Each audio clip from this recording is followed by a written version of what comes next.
o próximo vídeo vai ser sobre regime de bens, que eu vejo que é uma coisa que gera muita dúvida e problemas na hora da partilha. Então vamos lá, para facilitar o entendimento de vocês de partilha posteriormente, no momento do divórcio ou da dissolução da união estável, a gente precisa entender quais os regimes de bens que existem no direito brasileiro, tá? São 4 previstos pelo Código Civil. Comunhão universal de bens, que era o regime adotado pela lei antes de 2002, tá? Então, casamentos antes de 2002 que não fizeram opção por outra modalidade são casados em comunhão universal de bens. Nós temos a comunhão parcial de bens, que agora é a regra a partir de 2002. Então, quem casou a partir de 2002 e não definiu por escritura pública de casamento nem outro regime ou pacto antinupcial, então se rege pelo regime de comunhão parcial de bens. Nós temos a separação de bens e a participação final dos aquestos.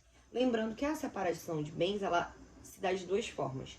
Ou de forma optativa, por escolha dos cônjuges, ou de forma obrigatória por condições de um dos cônjuges, que eu vou já explicar, tá?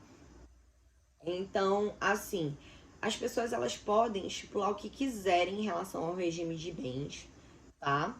Só que é obrigatório o regime de separação de bens para pessoas que casem com observância às causas suspensivas do casamento, que foram aquelas que a gente acabou de verificar, né?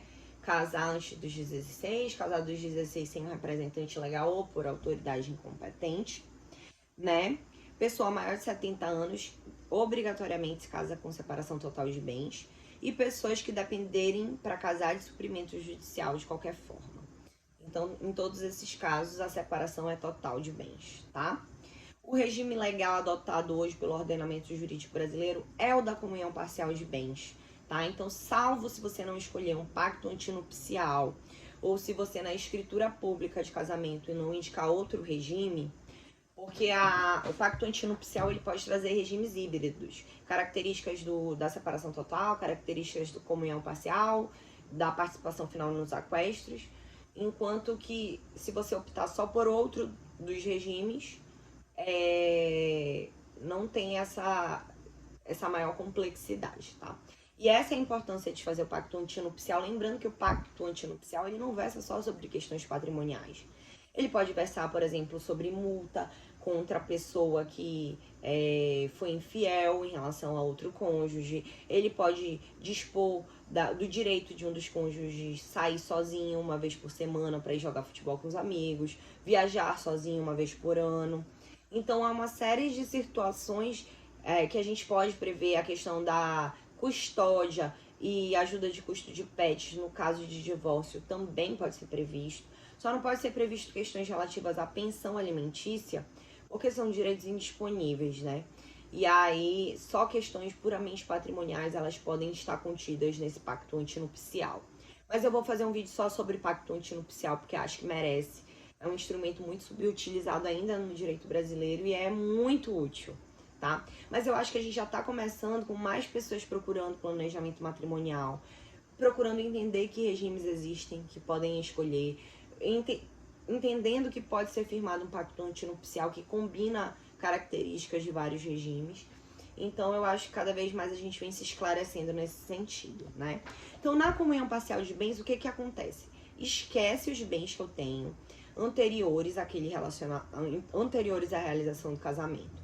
Todos os bens que eu adquiri durante a constância da união, que vai até o momento da separação de fato. Isso é uma coisa importante de dizer. Não se dá no momento da decretação do divórcio, sim no momento da separação de fato, tá? Porque a gente tem exemplos de pessoas que demoram 35 anos da separação de fato para entrar com ação de divórcio, que é metade de todo o patrimônio que aquela pessoa construiu durante 35 anos que eles não viviam juntos. Então, tem que ser observado o momento em que cessou a vida em comum do casal, tá? E para isso a gente vai precisar de provas testemunhais, circuito interno, testemunhas que não tenham grau de parentesco ou intimidade com a vítima, como o porteiro do prédio, imagens da câmera de segurança, tá? E aí, esses bens comuns que são os adquiridos na constância do casamento vão ser partilhados metade no fim do casamento, tá? Aí vamos dizer que eu tenho uma casa de 100 mil e um carro de 70 mil. A mulher fica com a casa de 100 mil, o cara fica com um carro de 70 mil. Tem duas situações possíveis aí. Ou o cara, ele vai doar a parte do patrimônio dele para essa mulher, né? Que é equivalente a 15 mil. E aí ele vai ter que pagar ITCMD.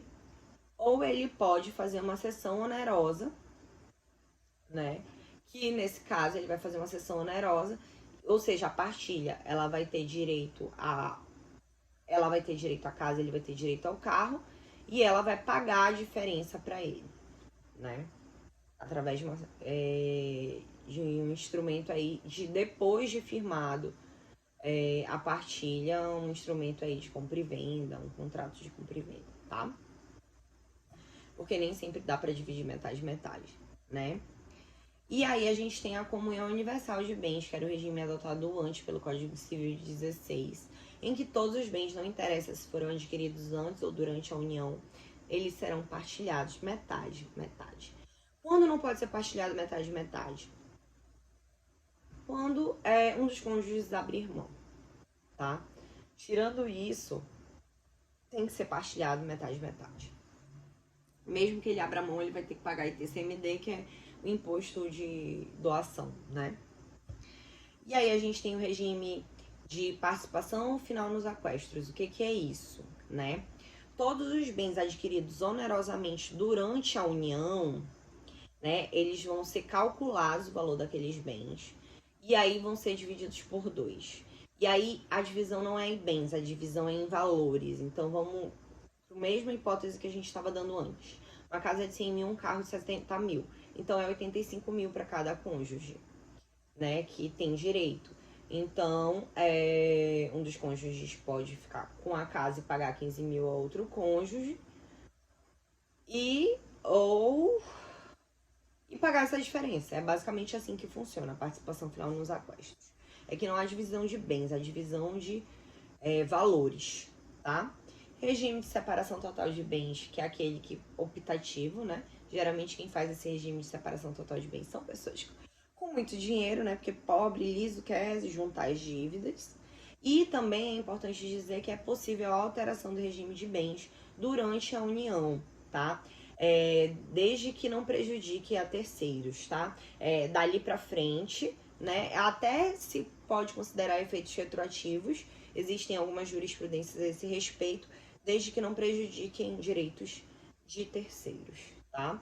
Mas a gente vai fazer um post e um vídeo aí sobre alteração de regime de bens, tá bom? Beijo, espero que vocês tenham gostado.